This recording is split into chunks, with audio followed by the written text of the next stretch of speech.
The Tennessee Aquarium has become a quintessential part of Chattanooga's identity.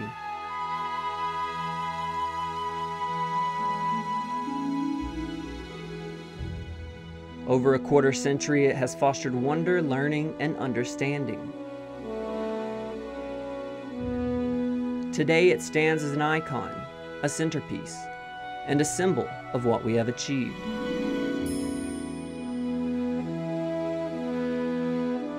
"25 years ago, Chattanooga bottled the fresh waters of the earth. And it all started with a desire to return to the river.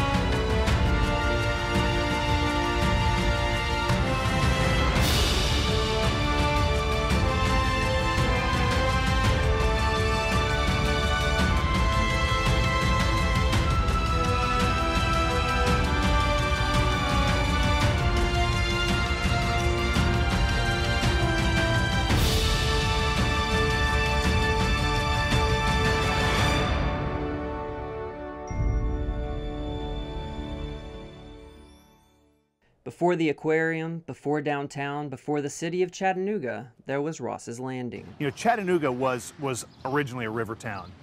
Really, although Chattanooga was founded in 1838, it started in 1816 when John Ross formed his river landing and ferry at this location, really close to where we are right now. And then even after the removal of the Cherokee in the 1830s, this was really a river town. That's what we were sort of known as, really until 1850 when the railroad got here.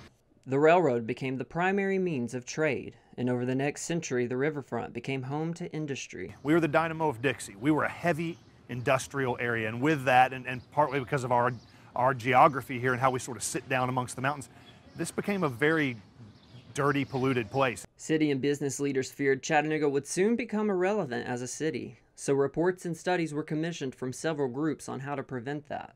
One of the major themes was you had this incredible natural resource flowing through the middle of our community, but we, in many ways, had turned our backs on that natural resource. So it was a way to return to the river and get people, allow public access all along the water's edge. Around this time, there was debate on whether to destroy the crumbling Walnut Street Bridge or restore it. But there needed to be a reason to restore it, some other attraction near the bridge that would draw in visitors. City leaders, the business community, and individuals formed the Chattanooga Venture Citizen Group to brainstorm how to better the city. They liked the idea of an aquarium. Somewhere along the way, that idea grew. It's quite true that the governor at that point said, if you're going to build one, don't just build, I'm not sure he used this language, but don't just build the anchor for a downtown development project, build a world-class aquarium. This much larger aquarium was going to need upwards of $45 million to build. That number had some taxpayers worried. Planners didn't want the fate of the aquarium left in the hands of a city referendum. They eventually found enough private funds to build without taxpayer dollars. And soon, construction began. This is the sound of Chattanooga's Renaissance on the river. I've worked at the aquarium since about 6 months before it opened, and my first job was really to raise the money and work with our volunteer group to put on a grand opening festival. By the time of the aquarium's grand opening, the public's anticipation was at a fever pitch. It was very exciting, not just the celebration, but the attendance in that first year was amazing. They had projected we would do 650,000 visitors, and we ended up doing 1.4 million in the first 12 months.